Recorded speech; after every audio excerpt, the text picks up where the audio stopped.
우리가 사무엘하 15장의 말씀을 살펴보면서 지금까지 우리는 한 가정이 또 가정으로서의 그런 어떤 어려운 일들을 만나는 모습들을 보게 됩니다. 다윗 가문이 참으로 다윗의 범죄함으로 인해서 하나님께서 말씀하시기를 다윗의 집에 칼이 끊이지 않을 것이라 라는 그런 예언의 말씀과 더불어서 오늘 다윗의 그 총리였던 아들 압살롬이 드디어 자기 아버지 왕을 배반하는 그런 장면을 우리가 15장에서 이렇게 살펴보게 됩니다. 어쩌면 부모와 자식이 서로 대적을 하고 반역을 할까, 참 그런 생각을 가져봅니다. 참 다윗이 왕으로서 훌륭한 왕이지만은 어느 한편으로 보면 그 가정도 깨어진 가정이요, 어느 한편으로 보면 그 가정도 하나님 앞에 흠이 많은 가정이라는 것을 보게 됩니다. 그러면 우리가 여기서 우리가 교훈 삼을 것은 어느 가정이든지 하나님 앞에 완벽한 가정은 없다는 거예요.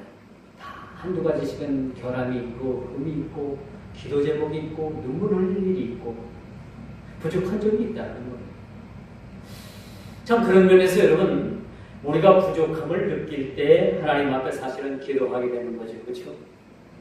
내 삶이 완벽하고 갖출 것 다 갖추고 남에게 아우시운 소리 하지 아니하고 하나님 앞에 내가 기도하지 않고 그런 어떤 완벽한 삶을 가졌더라면 여러분, 모르긴 몰라도 여러분들이 신앙생활에 여러분 열심을 내진 못했을 것이라고 볼 수가 있겠죠. 우리가 뭔가가 부족하고 뭔가가 연약하고 하나님 앞에 우리가 기도할 일들이 많기 때문에 우리는 그나마 하나님께서 우리에게 메어진 끈에 이끌려서 우리가 이끌림을 받는다라고 말씀드릴 수가 있는 거죠. 오늘 다윗의 가문도 마찬가지입니다. 다윗은 일찍이 하나님께서 그 남북 통일을 허락하여 주시고 또 통일된 왕국의 초대 왕으로 다윗 왕을 세워주셨습니다. 그리고 다윗 왕을 하나님께서 얼마나 사랑하셨는지 가는 곳곳마다 전쟁에서 승리하게 해주시고 북국 강병의 나라로 하나님께서 세워주신 것도 사실입니다. 그러나 다윗도 한 가지 하나님 앞에 참 골치 아픈 일이 있었는데, 하나님 앞에 그 가정도 다윗 왕과 자식들의 관계가 그렇게 원만치가 않았다는 거예요. 일이 어디서부터 기인됐는가? 이것은 다윗이 하나님 앞에 범죄함으로 인해서 하나님께서 그 가정에 칼을 보내셔가지고 그 가정에 풍파가 끊이지 않는 모습을 우리가 보게 됩니다. 지금까지 우리는 한 가정의 가정으로서 범죄가 가족들에게 미치는 영향이 얼마나 큰지를 우리가 살펴봤죠. 다윗이 하나님 앞에 범죄함으로 말미암아 암논이 다윗 압살롬으로부터 죽임을 당하고 압살롬은 자기 누이 다말에 대해서 그 한 인생을 망쳐는 장본인이 되었던 것이죠. 거슬러 올라가면은 다윗 왕은 우리아의 아내를 빼앗기 위해서 우리아를 전쟁터로 내몰아서 그를 생죽음을 맞게 했던 사실을 우리가 보게 됩니다. 하나님께서는 이런 일련의 가정의 모습들을 지켜보고 계셨어요. 여러분 아무도 안 보는 것 같죠? 응? 근데 하나님께서는 지켜보고 계십니다. 나는 아닌 척하지요. 많은 사람들 앞에서 나는 아닌 척하고 어떤 면에서 내가 의선적으로 행동할 때도 있고, 그렇지만 내 마음을 하나님께서 그렇게 뚫는다는 거죠. 오늘 제가 치과를 다녀왔습니다만 이몸 하나 치료하기 위해서 그 마취제도 넣고 또 거기서 엑스레이 사진도 찍어가지고 어느 정도 깊이를 해가지고 치석을 제거해낼 것인가라는 것을 그 사람들이 정확히 보고서 치료를 하더라고요. 제가 전에 다니던 치과는 완전히 치료 방법이 틀리고 얼마나 꼼꼼하게 잘해주는지. 물론 유료이기 때문에 그러겠죠. 먼저 다니던 치과에서는 이제 목회자들은 웬만한 건 그냥 보험 처리하고 보험에서 돈 받고, 우리들에게는 뭐 돈을 안 받았어요. 안 받고 그냥 치료를 해줬으니까 그냥 뭐 설렁설렁 그렇게 표현하기 좀 그렇지만은 거기 사는 거하고 좀 틀리더라고요.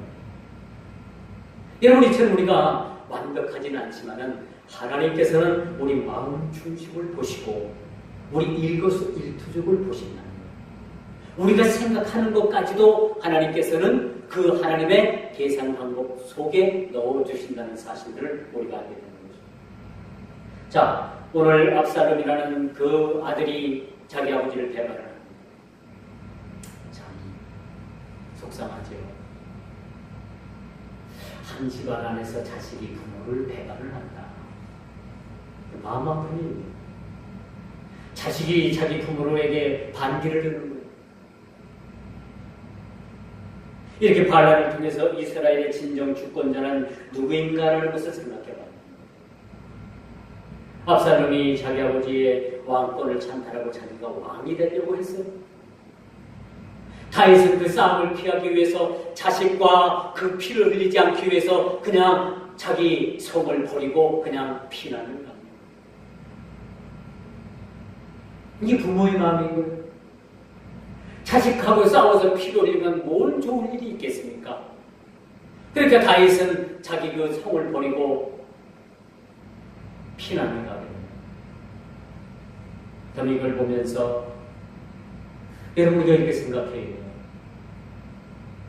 다윗과 그 아들인 압살롬이 서로 물고 물리는 그런 싸움을 하진 않았지만은 이 다윗이 왕의 자리를 포기하고 그 피난길에 올랐다는 그 사실, 이걸 보면서 진정한 이스라엘의 주권자가 누구인가라는 것을 우리는 한번 생각해 봐야 해요.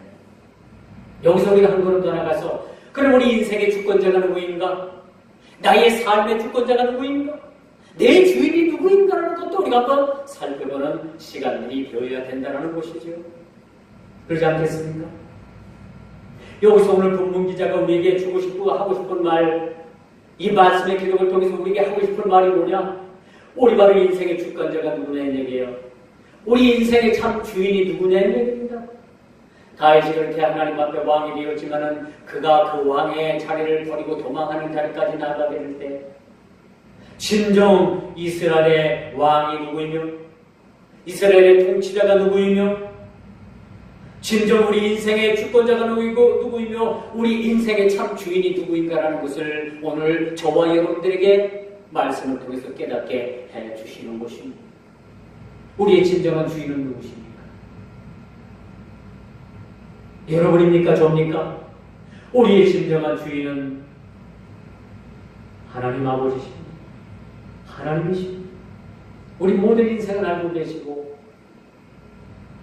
세워주시는 분도 하나님이시고 그 위를 빼앗아가시는 분도 하나님이시라는 사실을 우리가 너무나도 잘 알기 때문이지.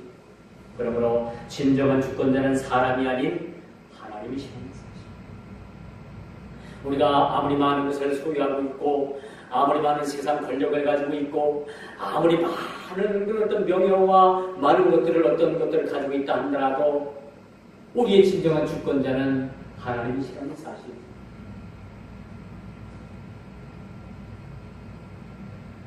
그래서 우리 옛날 고사성어에 그런 말이 있잖아요. 곰불 10년 11억이라. 곰불 10년 11억. 그 세상 권력이 10년을 못 가도 붉은 꽃이 10일을 못 넘긴다.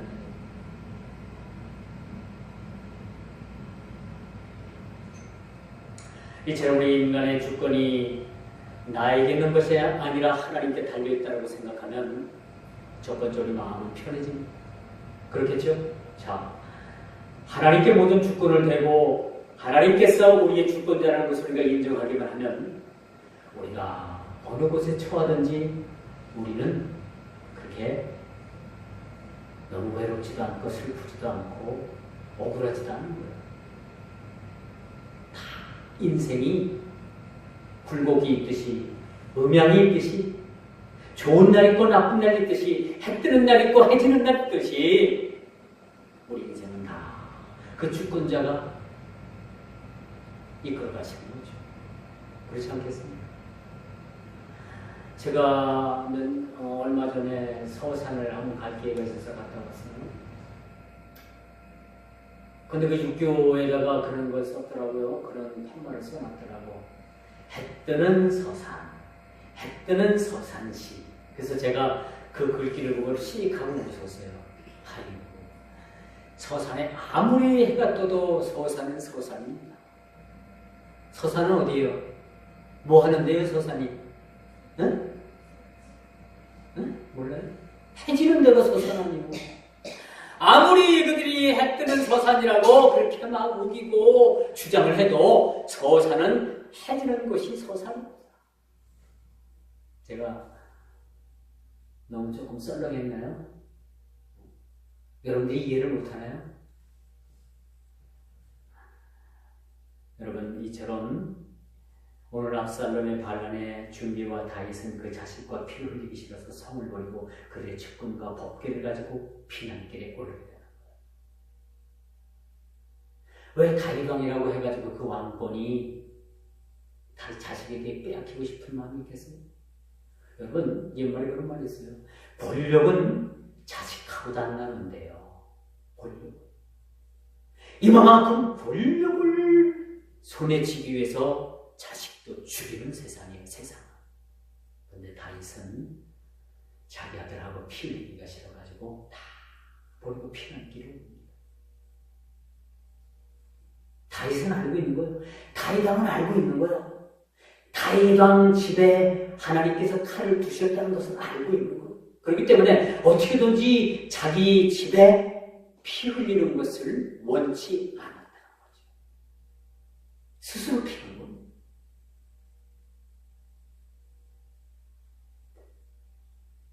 그 상황에 왜 법궤를 가지고 나왔는지는 모르겠어요.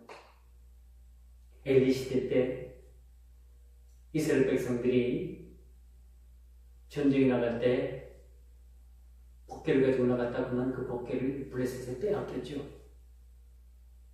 이게 무슨 말씀이냐면 더 이상 하나님께서는 이스라엘과 함께 하시지 않는다라는 그런 경고의 말씀이 주어진 거예요. 그러니까 법궤가 능력 있는 것이 아니라 의지해야 될 하나님을 의지하지 않았다는 결과가 나오는 거죠. 이미 하나님의 영광이 이스보셋이라는 그 이름을 통해서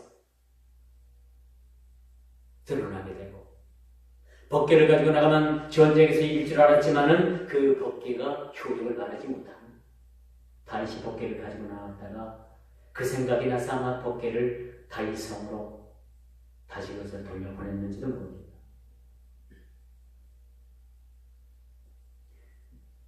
다윗은 아비 그 아들 압살롬과 서로 죽고 죽이는 물고 물리는 싸움을 원치 않았어요.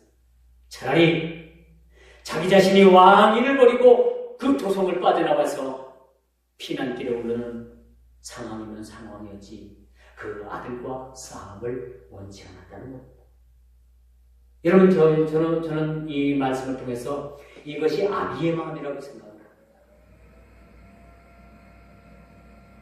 아버지, 어머니의 마음은 자식을 위해서 모든 것을 포기할 수 있는 그런 아버지가 진정한 아버지입니다. 자식이 왕위를 달라면 그 왕의 자리까지 내려놓고 피난길에 오르는 그 다윗 왕의 마음, 아버지의 마음, 저와 여러분들도 마찬가지일 거예요. 여러분 자식들이 막말로 말해가지고 가정의 주권을 달라고 전쟁을 일으키고 서로 죽고 죽이고 물리고 물리는 그런 상황까지 왔다면 여러분들이 자식들을 위해서 포기할 겁니다. 그래, 네가 다 해라.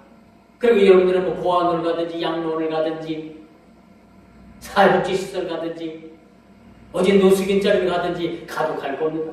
그렇지 않겠어요? 이것이 다 아비의 마음이고 그 부모된 마음의 마음입니다. 이것이 아비의 마음이고 더 크게는 하나님의 마음입니다. 하나님의 마음이라는 거죠. 하나님은 우리가 달라하는가 독생자들까지 다 주시고 그것도 모자라 그 아들을 십자가에 못 박아 죽이시기까지 했어요. 우리 하나님께서는 우리를 위해서 아버지의 마음으로 모든 것을 다 우리를 위해서 내려놓으신 분이 바로 하나님이시라는 사실입니다. 아버지의 마음, 여러분 알고 계십니까? 아버지의 마음, 집 나간 탕자, 그 돌탕 아들이 돌아오기까지 그 아버지는 얼마나 마음을 졸였을 것이며 그 아들이 모든 것을 깨닫고 모든 분깃을 받아가진 모든 분깃을 다 잃어버리고 아버지 품으로 돌아왔을 때 아무런 조건도 따지지도 않고 묻지도 않고 그 아들을 받아들였다는, 그리고 그 손에 금가락지를 끼게 하고 가장 살찐 그런 송아지를 잡아서 잔치를 개설한 사실을 우리가 알게 되는 것이죠. 이것이 아버지의 마음이라는 사실입니다. 근데 오늘 본문에 보니까 15장에 보니까 다윗을 또 한 가지 슬프게 했던 사실이 뭐냐? 그토록 다윗을 따랐던 많은 백성들이 다윗을 배반하고 다윗의 아들인 압살롬을 따르고 있다는 거예요. 이 사람이 저는 감사합니다.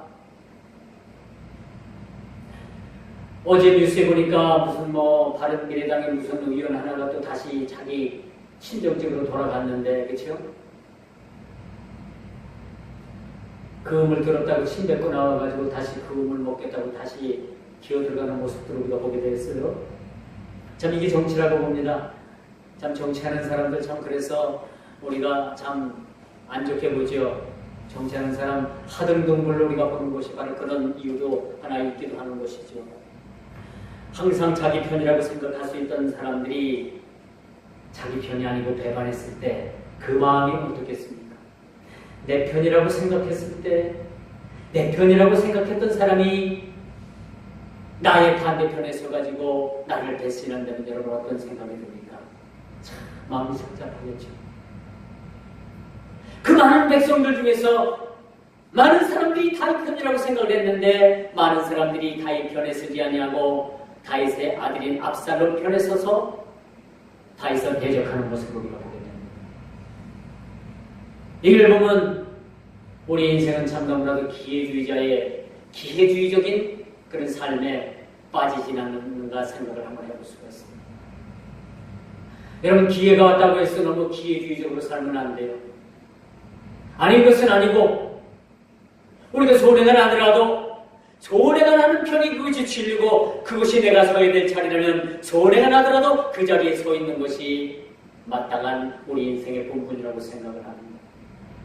철새처럼 여기저기 기웃해가지고 기웃기웃하면서 자기에게 유리한 쪽으로 가서 그렇게 바람이 나는 겨울같이 그렇게 왔다 갔다 한다는 그것 또한 인간의 도리가 아니라고 생각을 합니다. 근데 여기서 또 한 가지 다윗의 마음을 아프게 하는 건 이젠 압살롬이 자기가 왕이 됐다고 대관식을 거해요. 왕이 됐다는 그런 선포와 함께 큰 잔치를 배설을 하고 자기가 스스로 왕이 되었다는 사실을 우리가 보게 됩니다. 그도 그럴 것이 다윗의 외모보다는 압살롬의 젊은 혈기가 훨씬 더 보기에 좋았습니다. 압살롬이 다윗보다도 풍채도 수려하고 여러 면에서 참 보기가 좋고 사람이 듬직해 보여서 많은 사람들이 다윗의 왕을 배반하고 아들인 압살롬의 편에 서서 다윗을 배반을 했습니다. 그런데 여러분, 하나님께서는요, 압살롬의 외모가 그렇게 수려하고 그렇게 보기 좋고 보암직도 하고 먹음직도 한 중앙 동산에, 에덴 동산에 그 중앙에 서 있는 선악과도 같은 유혹이 우리에게도 날마다 그것이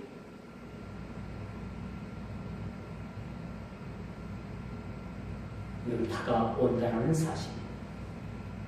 이스라엘 백성들은 이렇게 젊은 왕, 그리고 능력 있어 보이는 왕, 그런 압살롬을 택하고 다윗 왕을 배반했다는 사실입니다. 그러나 여러분, 우리가 여기서 알 수 있는 것은 하나님은 결단코 외모를 취하시지 않는 하나님이시라는 거죠. 아무리 보암직하고 아무리 먹음직해도 그것은 하나님께서 이 사항으로 그것을 먹지 못하게 만들었으면 먹지 말아야 되는 거죠. 아무리 압살롬의 풍채가 수려하고 아무리 잘나 보이고 아무리 똑똑해 보여도 하나님께서 허락하시지 않는 왕이라면 하나님께서 결단코 그를 세우시지 않는다는 사실을 우리가 알게 되는 거죠. 그래서 여러분, 우리가 참 정신 똑바로 차려야 돼요. 마지막 때가 되면 여기 뭐가 왔다, 저기 뭐 왔다, 저기 귀신천지가 왔다, 저기 뭐 무슨 증인이 왔다, 저기 무슨 뭐 해관이 왔다, 무슨 증인애가 왔다. 얼마나 많은 그런 무리들이 미혹하는지 몰라요. 여러분, 이것을 어떻게 잘 견디고 이것을 어떻게 구별하겠습니까? 이런 사실들을 우리가 알아야 됩니다. 결단코 하나님을 우리가 알 것은 하나님은 외모를 취하시지 않는 분이라는 사실. 마음 중심은 것이죠. 마음 중심. 여기서 우리 본문 기자가 우리에게 주어지는 오늘 이 말씀을 읽는 독자들에게 하나님께서 말씀을 통해서 우리에게 주시고 싶은 말씀을 이렇게 표현합니다. 하나님은 외모를 결단코 보시지 않는 하나님이시죠. 많은 이스라엘 백성들이 다윗 왕을 버리고 압살롬 편에 섰다는 것은 그들이 뭔가가 잘못 선택했다라는 사실들을 그들은 깨달아 알아야 된다는 것을 은연중에 우리에게 보여주고 있습니다. 그리고 이제 마지막 페르나적 발상을 취한 압살롬에 대해서 우리가 말씀드립니다. 어쨌거나 아버지를 배반한다는 것은 있을 수가 없는 거예요. 자기를 낳아준 그 부모를 배반한다는 것은 저로 있을 수가 없는 문제죠. 압살롬의 반역은 단순한 아비와 자식 간의 그런 갈라섬이 아니고 다윗 중심의 백성들이 다윗을 떠났다는 것. 또 6절, 12절에 보니까 많은 사람들이 다윗을 버리고 압살롬 편에 섰음을 오늘 이 본문을 통해서 우리에게 보여주고 있습니다. 반역에 대한 처벌은 참 무섭습니다. 여러분, 조선시대에만 해도요, 왕을 배반하고 역적모의를 하게 되면 삼족이 멸하게 되는 거예요. 삼족이. 이렇게 엄한 꼴로 다스렸다는 사실을 우리가 보게 되는 겁니다. 그들은 외모가 출중하고 자신들 눈에 좋아 보이는 압살롬을 선택. 이것이 인간의 간상이자 보통 사람들이 넘어갈 수 있는 그러한 모습들이라는 거죠. 사람들은 보통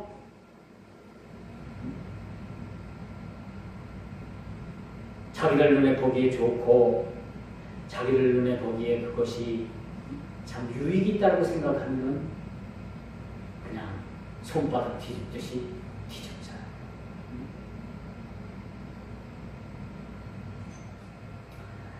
우리는 어릴 때부터 듣던 그러한 한 가지 예화를 잘 알고 있습니다. 아버지와 아들이 서로 친구가 몇 명 있느냐라고 얘기를 했어요. 그래서 이제 아들이 지게에다 몽석에다가 이제 뭘 꾸몄겠죠. 불 말아가지고 자기 친구를 찾아갑니다. 여우의 친구. 내가 여차여차해서 내가 이 사람을 죽였는데 이 죽은 사람을 어떻게 좀 잘 좀 처리해주고 들키지 않도록 하게 해달라고 그렇게 부탁을 했는데 10이면 10, 20이면 20을 다 찾아갔는데 그 친구들이 다 나는 당신 너는 당신은 내 친구가 아니야. 그렇게 거절을 했습니다. 근데 이제 그 역할을 아버지가 바꿔가지고 아버지가 가서 아버지 친구에게 가서 얘기했더니 선뜻 여보게 어서 들어오게. 얼마나 놀라고 얼마나 힘들었나. 내가 당신을 도와주겠네. 그렇게 해서 그 아버지를 받아들이더라는 겁니다. 여러분, 진정한 친구는 어려울 때 알아보게 됩니다. 제가 교육 전도사 시절에 제가 직접 가르친 그런 청년은 아니었는데 못해서 사람을 죽였어요. 얼마나 살았는지 사람은 죽었어. 죽은 것 같아 소문하지. 그 저를 찾아와가지고 전사님, 제가 여차해서 이렇게 됐는데 숨을 쉬질 않아요. 제가 차에다 싣고 실을 수 있도록 내가 지금 미치고 있는데 이 애를 조금 옮길 수 있도록 좀 도와주세요. 제가 어떻게 되겠습니까? 집사님 딸 아들인데 어떻게 되겠어요? 네?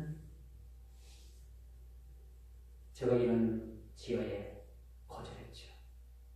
빨리 지금 119에 알려라. 그게 네가 안 된다. 빨리 가서 119에 알려서 병원으로 이송을 하라. 그렇게 제가 얘기를 말했어요. 만약에 제가 가서 그 시체를 갖다가 그 차에 실어주고 그렇게 했다면 시신유기가 되는 거예요. 그렇죠? 저도 세우랑 참은 겁니다. 근데 아닌가 다른 그렇게 나고 하루가 이틀 지나니까 방송이 나오고 누가 사람을 죽여가지고 어디 갖다 버렸다. 나중에 잡혔어. 그런 상황 보고 저희들은 이제 저 시골로 목회지를 옮겨서 갔는데 그런 일이 있었습니다. 여러분 같으면 어떠겠어요? 아이고 괜찮네. 내가 도와주겠네. 근데 현재 법은 그렇지 않거든요. 그렇죠? 76일째가 성립이 돼서 제가 목사라도 가서 한 5년, 7년을 살고 나가야 돼요. 참 그걸 생각하면서 야 인생 한 번 잘못 판단하면 인생 끝나. 그런 생각했어요. 참 우리 선택이 날마다 이루어집니다. 우리 선택한 일이 얼마나 많은지 몰라요. 잘못하면 주님을 배반할 자리까지 나갈 수도 있어요. 잘못하면. 그렇지 않기 위해서 우리는 우리 이제 깨어서 기도해야 돼요. 깨어서 기도하고 잘못된 선택하지 않게 해달라고 기도해야 돼요. 압살롬이 아버지 다윗을 배반한다는 것은 하나님께서 허락하시지 않는 그런 잘못된 행위를 우리가 알게 되는 거죠. 이제 말씀의 결론을 맺습니다. 다윗 가문의 이런 수치스러운 사건은 오늘 말씀을 통해서 주시는 내용이 바로 그것입니다. 인생의 주인은 누구인가라는 것을 우리에게 가르쳐주고 있습니다. 인생의 주인은 누구인가? 그리고 한 나라의 주권자가 왕이 아니라 하나님이시라는 사실을 오늘 본문 기자는 우리에게 그렇게 알려주고 있습니다.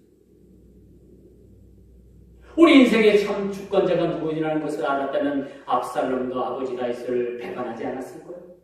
하나님께서 왕으로 세워주신 그 왕을 함부로 배반할 수 없는 것이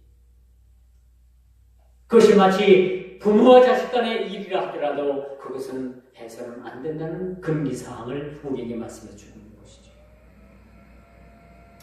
사랑하는 성도 여러분, 가정이 평안하십니까? 여러분에게 물어보는 거예요. 가정들이 평안하십니까? 바람잘 날 없어요? 힘든 그런 어떤 긴 암흑의 터널을 지나고 있습니까? 여러분들의 가정들이 어떤 상황인가 지금 여러분 자신들을 한번 놓고 가정들을 놓고 한번 진단을 한번 해보십시오.